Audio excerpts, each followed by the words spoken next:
बच्चों नमस्कार। बच्चों, आज मैं आपको आधुनिक काल के महान संगीतज्ञ पंडित विष्णु नारायण भातखंडे जी के बारे में बताऊंगी।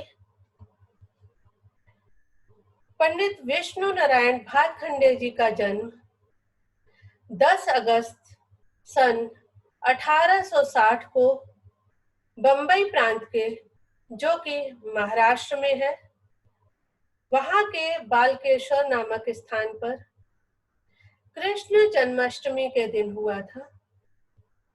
उन्हें अपने पिता से, जिन्हें संगीत से विशेष प्रेम था, संगीत सीखने की प्रेरणा मिली। अतः वे स्कूली शिक्षा के साथ साथ संगीत शिक्षा भी ग्रहण करते रहे। उन्होंने सितार बजाना, गायन और बांसुरी बजाना इसकी शिक्षा प्राप्त की और तीनों ही विधाओं का बहुत ही अच्छा अभ्यास किया। उन्होंने सेठ बल्लभ दास से सितार और पंडित बेलवर कर बुआ, जयपुर के मोहम्मद अली खां, ग्वालियर के पंडित एकनाथ, रामपुर के कल्बे अली खां आदि व्यक्तियों से गायन सीखा। उन्होंने सन 1883 में बीए और 1800 उसके बाद इन्होंने एलएलबी की परीक्षा उत्तीर्ण की। कुछ समय तक वे वकालत भी करते रहे। वकालत छोड़कर वे संगीत की सेवा में लग गए। कुछ समय पश्चात संगीत के शास्त्रीय पक्ष की ओर संगीतज्ञों का ध्यान आकर्षित करने का श्रेय इन्हीं को जाता है। उनके समय में संगीतज्ञ संगीत शास्त्र पर बिल्कुल भी ध्यान नहीं देते थे। अतः उन्होंने गायन वादन में बड़ी विषमताएं महसूस की। इन विषमताओं को दूर करने के लिए उन्होंने विभिन्न जगहों का भ्रमण किया और संगीत के प्राचीन ग्रंथों की खोज की, उनका अध्ययन किया। यात्रा के दौरान उन्हें बहुत ही संगीत के विद्वान मिलते थे। वह उनसे मिलते और उनसे कुछ ना कुछ सीखते। उनसे अनुनय विनय करना पड़ता, वो भी करते। अगर कुछ धन देना पड़ता या कुछ सेवा के बाद उन्हें संगीत में कुछ सीखने को मिलता या उनके शिष्य बनकर उस रूप में उन्हें अगर कुछ प्राप्त होता, तो वो ये सभी बहुत ही अच्छी तरीके से करते थे और निसंकोच होकर उन्होंने संगीत के लिए बहुत ही प्रयास किया। संगीत सीखने के लिए कभी कभी उन्हें बहुत दिक्कतें उठानी पड़ती थी। उन्होंने बहुत से राग सीखे, गीत एकत्रित किए, लेकिन उस समय वही मुश्किल थी कि स्वरलिपि का आविष्कार नहीं था, लिखित रूप में सब कुछ मिलता था। तो ये स्वरलिपि का जो आविष्कारक भी इन्हीं को कहा जाता है।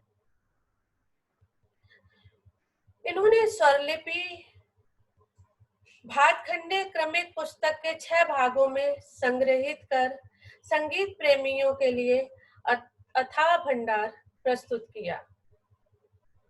उस समय किसी व्यक्ति को केवल एक गीत सीखने के लिए सालों तक अपने गुरु की सेवा करनी पड़ती थी। ऐसे समय में इन्होंने पुस्तकों के माध्यम से संगीत की शिक्षा प्राप्त करने को बहुत ही आसान बना दिया है। क्रियात्मक संगीत को लिपिबद्ध करने के लिए भातखंडे जी ने एक सरल और नवीन स्वरलिपि पद्धति की रचना की, जो भातखंडे स्वरलिपि पद्धति के नाम से प्रसिद्ध है। उत्तरी हिंदुस्तानी संगीत पद्धति का प्रचार बहुत हुआ है। आप सब इसी पद्धति के अंतर्गत संगीत सीखते हैं। यह जो दूसरी पद्धति है उसकी अपेक्षा सरल है, सुबोध है।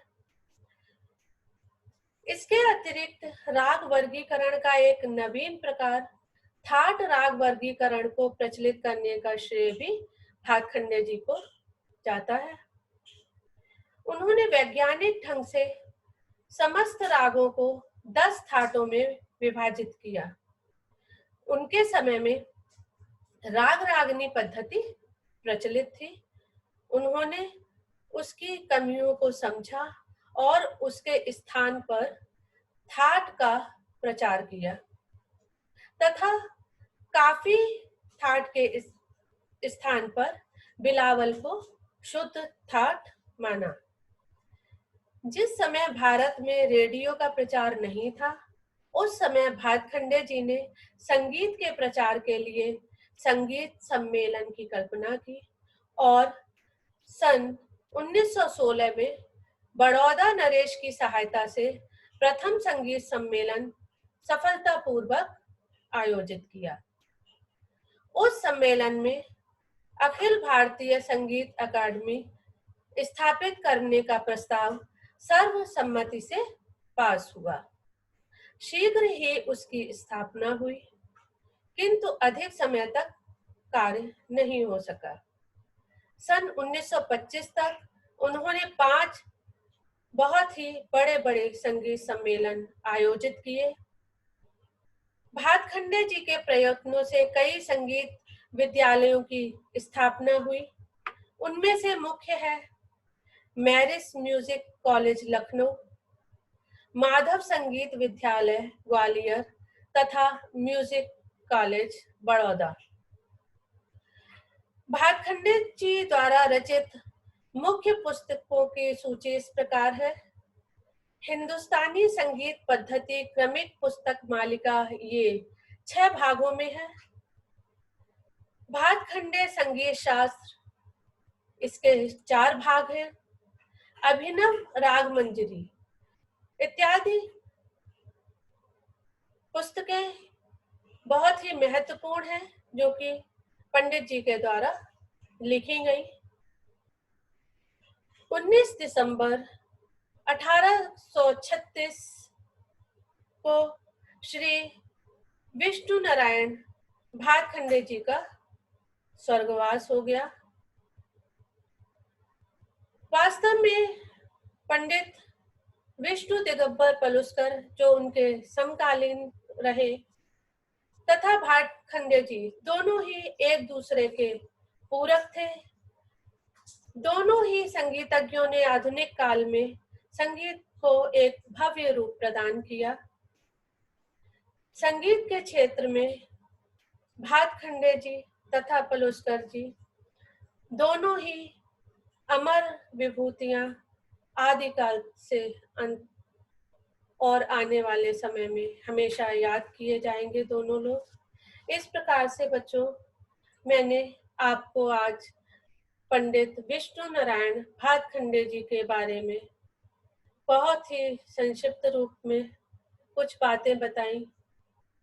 बच्चों, अगर जानना चाहें तो ये इतने महान संगीतज्ञ हुए हैं और इन्होंने इतने कष्ट उठाकर, इतने प्रयास के बाद संगीत का जो रूप आजकल प्रचलित है या ये प्रसार प्रचार में हो पाया है, वो इन्हीं के कारण है।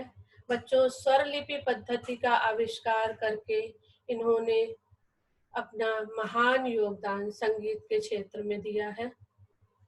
तो आज बच्चों इतना ही। नमस्कार।